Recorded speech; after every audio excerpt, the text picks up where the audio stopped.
zivunyelwa ngubani ukuthi zithini senzeke ngoba wena ungafuna ukumamela. Yes, afana. After Moses and Aaron left Pharaoh, Moses cried out to the Lord about the frogs he had brought on Pharaoh. And the Lord did what Moses asked. The frogs died in the houses, in the courtyards, and in the fields. They were piled into heaps, and the land leaked of them. They piled into heaps. I feel it, but what's not clean? Because what in? Lo ayixokelela kuthiwa ayezindlu ezintaba. Uthatha ikiriva kuthiwa amasela. Isibetho siyolahlwa. Siyolahlwa. And nangoku usakwa cleaner kanti angaphinda uye ebuyiswa intuba awuvumanga. Yonke into uyithethile khanga umepe. Hey. Iza. But when Pharaoh saw that there was a relief, jonga kukho abantu abamkhonzayo uThixo athi ukuthi bomba kukho irelief. Baphinda buye umva. Umuntu avuyiswe nje yihi? You cannot rob God. Hey. Aphinda vela funeka uyazi ba kushubile kwakhona. Do hayi ke wathi hu. Ke wathi kuba uFaro wabona kuba ngabamasele atheni kukohamba bethu umoya wadasuka make ngiphindi wabuyela kuSikwe wakhe. You cannot deceive God. He had in his heart and would not listen to Moses and Aaron. Yes. Just as the Lord said. Then the Lord said to Moses, tell Aaron to stretch out his staff and strike the dust of the ground. And throughout the land of Egypt, the dust will become nets. Nets?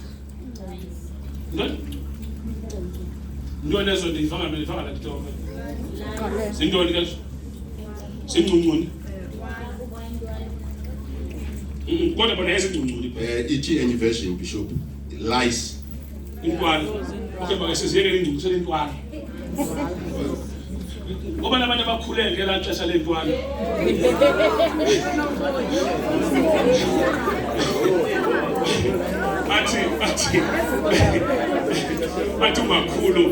athi makhulu ndonwaye uxa uthi gcinga intwana athi intwana ayipeni uthi kufanele intwana ispethu uthi usamile ubhizi isinyuke ngayo intwana jonga zingcono ezo mameleni akhonto imbi njengentwana zehakho wamntoke zamthi intwana zehakho hey andiveli zona ngumgwaliso ntoni ngumgwaliso haleluya zona ke zibuhlungu kakhulu because xa uyijwe intwana yakho uzawufika ngathi neqhakuva ziyangena kwiskini uxa uthi iqhakuva ivele laa ntini awuhlali phakathi kwabantu nazo uhleli nje uyazitwisha yonke indawo eneboya ziyayifuna uhleli nje uyazitwisha xa ivele ucimana iqhakuva wena uthatha umuntu wenza iqhakuva ayi-blackhead ivele ali-blackhead xa uthi itigqikana zona ke zichaphakela emjolweni kakhulu zona ziyayithanda ngathi nebhedi phakathi nganesilalo ziyadibana nayo uyakwazi yonke ukuthi ngiyangithanda kanti ucala zantwana zakho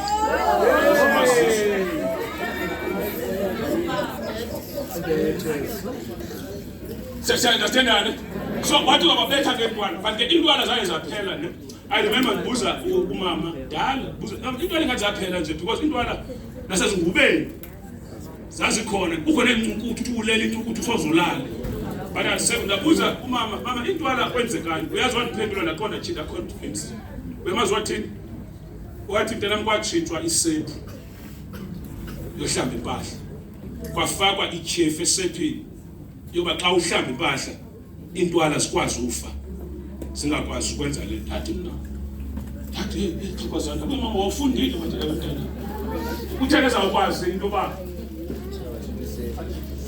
mamela le ntwana nje yakho aziva ngalo sephu ezehakho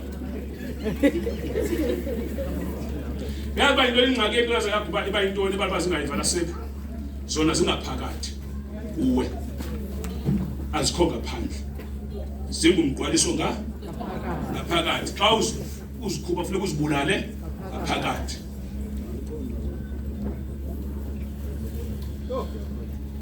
But ke ayinamsebenzi lo nto le because ubulapho naso dila naso. Amen. Hallelujah. Amen. Dila naso.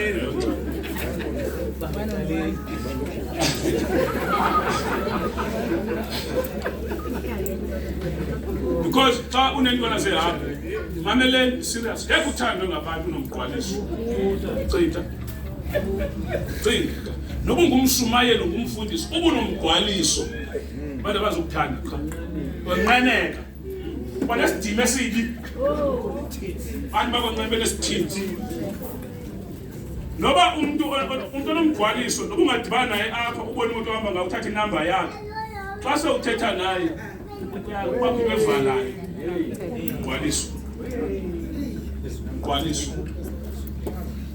mgqwaliso ke uyakwazi ukuza ifofu intwala omnye ungalizo ntwala ube nendlela obonakala ngayo. Dayenza isense ne umgqwaliso sisibetho ntoni sisibetho uthetha kamandi nomlungu efonini xa ejongana nawo umlungu adikwe kusebenza kitchen akunika umsebenzi ongaka nasemsebenzini ufumanisa uba akakufuni uzibuze wona yinto lo ngamenzani mgqwaliso uyakwazi uvele ke njengentwana njengoba kuthiwa abantu basisibetho okanye umuntu omnye aphuphe into yempethu neentonsi isichitho yonke loo nto ihamba ilayini entoni zizwe zoziphezulu zizwe omnye aphuphe mhlawumbi itoilet yonke zizwe zonke nje zii-signs zomgqwaliso zonke ezo zonke siya-understandana ne? Haleluya! Ameni! Ndingcone wena ngathi ngithanda unikame nomgqwaliso manje. Ameni! Angigqwalisa ngoku. Jonga, look at me. Yabona into ngithetha ngazo, some of the pastors zibhidiwe zizo. They cannot deal with zona. Ukhona ngithela naye omnye uthi andiyazi manje. Umfundisi tatapha okandela ndiphupha impembe ndithi kumgqwaliso isichitho uthi iphiwe nto ndithi kuwe uthi ecaweni kuwe siphutshwe ngosiphutshwa ngecawe siphutshwe nguwe kunjena ecaweni ndithi nona ecaweni mfundisi kuwe bosasiphuphileyo and asiphupha ngasecaweni siphupha sikwakho uthi ndibona impetho endlini ndithi siso sikwakho. No, serious. But how do I deal with sorrow? The fast, I'm the fast. I would. I'm sitting on that, but I fast. When I feel now, I'm faster. 21 days faster.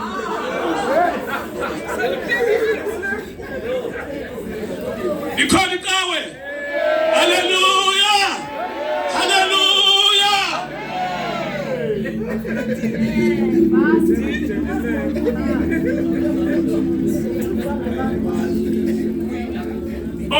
Umfana uyandifonela yena ube uthethe evukayo kwakhe abe mfuleni wabona ifuleni putams wabona umzila wenyoka and xa ubona ingenile endlini wakho uthi kudelman fast fast kaloku ufuna uzothi ngoba kusho mnezula uthe faster ndikabike zilo faka umthandazo kwathi kodwa ndiyayiva ikhona yenza njani abantu soyithini namba siya-understand that ndalibuye jonga hamba iya mamele ndalibuye hamba iya Shoprite uthenga ityiwe salt ityiwe rafu ndayithandazela ngoni la ufike uyigalele pha endlini yakho ijikele uyigalele naphandle uthi ndizayibonisa uhamba yahamba Maka ndikunike imistry. Mameleni. Sikhula, mameleni. Sikhule